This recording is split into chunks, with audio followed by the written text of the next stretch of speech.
दोस्तों, एक सुबह जब आपने आंखें खोलीं और आपके घर के आसपास सब कुछ बदल चुका हो, आपके अपने रिश्तेदार, आपके दोस्तों के चेहरे, आपके पड़ोसी जिनसे कल तक आप बात कर रहे थे, जिनके साथ हंस रहे थे, आज उन सब का इंसानी चेहरा मिट चुका है और वो सब बंदर बन गए हैं।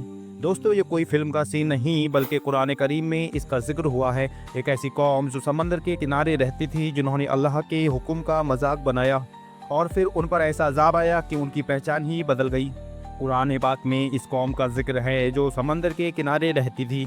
एक शहर था इला, यहाँ तकरीबन 17,000 लोग रहते थे। अल्लाह ने उनको नेमत दी थी, लेकिन इंसान का इम्तिहान जब आता है, जब सुकून आता है, अल्लाह ने उनसे फरमाया हफ्ते के दिन यानी सैटरडे को शिकार मत करना, बाकी 6 दिन में जितना शिकार करना है कर लो, लेकिन एक दिन सिर्फ अल्लाह के लिए छोड़ दो। उस दिन इबादत करो और अल्लाह की मखलूक को चैन लेने दो। लेकिन इम्तिहान यहाँ शुरू हुआ। इतबार से जुमे तक वो लोग समंदर में जाते, जाल डालते, लेकिन मछलियाँ कम मिलती थीं। और जैसे ही सैटरडे आता यानी हफ्ते का दिन, समंदर उबल उबल कर भर जाता, बड़ी बड़ी मछलियाँ किनारे तक आ जाती, लेकिन हुक्म था शिकार नहीं करना। लेकिन शैतान, जो इंसान का खुला दुश्मन है, अपना खेल शुरू करता है। एक आदमी के दिल में ख्याल डालता है कि तुम हफ्ते को जाल डाल दो, मछली फंस जाएंगी और इतबार को निकाल लेना, इस तरह तुम्हारा शिकार भी हो जाएगा और अल्लाह का हुक्म भी नहीं टूटेगा। वो आदमी मान गया, उसने सैटरडे को जाल डाल दिया और इतबार को मछली निकाल ली। फिर ये राज दूसरों को बताया। धीरे धीरे पूरी कौम के लोग इस नई ट्रिक पर अमल करने लगे। कुछ लोग तो और आगे बढ़ गए, उन्होंने नाले बनाए, छोटे छोटे तालाब बनाए जिसमें सैटरडे की मछलियां फंस जाती और वो इतबार को निकाल लेते। दोस्तों, इस शहर में 3 किस्म के लोग थे। गुनहगार लोग जो अल्लाह के हुक्म का मजाक बना रहे थे।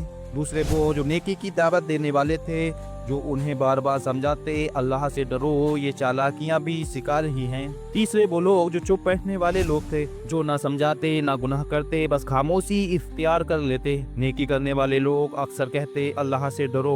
हजरत लूत अलैहिस्सलाम की कौम का अंजाम याद करो, ना फरमानी मत करो वरना अजाब आ जाएगा। लेकिन गुनाहगार लोग हंस के कहते ये सब किताबी बातें हैं, हमें कुछ नहीं होगा। उन्होंने इतनी ज्यादा हद पार की कि नेक लोगों ने अपनी बस्ती में दीवार खड़ी कर दी। एक तरफ वो जिन्हें अल्लाह के हुक्म का खौफ था, दूसरी तरफ वो लोग जो गुनाह पर जलील होते रहे। रात को गुनहगार लोग हंस हंस कर अपनी बैठ के करते और नेक लोग दीवार के दूसरी तरफ अल्लाह से दुआ करते, इस्तगफार करते। दोस्तों, फिर आई वो सुबह जिसने सब कुछ बदल दिया। सूरज उतरा, नेक लोग जाग गए, लेकिन दूसरी तरफ से इंसानों की आवाजें नहीं आईं। जब दीवार पर चढ़कर देखा तो देखते रह गए। 17,000 में से हजारों लोग अब इंसान नहीं थे, वो बंदर बन गए थे। न इंसानी जुबान, न इंसानी शक्ल, सिर्फ रोती हुई आंखें और कपड़ों के निशान जिनसे उनके रिश्तेदार उनको पहचान रहे थे। उनके अपने भाई, बेटे, रिश्तेदार रो रहे थे, वो तो हमारे अपने थे, कल तक इंसान थे, आज बंदर बन गए। कुरान करीम में अल्लाह ताला फरमाता है और हमने कहा तुम सब जलील बंदर बन जाओ। 3 दिन तक वो बंदर बनी हुई कौम रोती रही, खाती पीती नहीं थी और फिर मिट गई। ये था अंजाम एक ऐसी कौम का जो अल्लाह के हुक्म से खेल रही थी। दोस्तों, अगर आपको लगता है कि ये कहानी सिर्फ एक पुराने दौर की नहीं, तो सोचिए क्या हम भी कभी अल्लाह के हुक्म को मानते हैं? आप इस बात पर क्या सोचते हो? कमेंट्स में जरूर लिखो। ये वाकया सिर्फ एक कहानी नहीं, एक अजीम सबक है।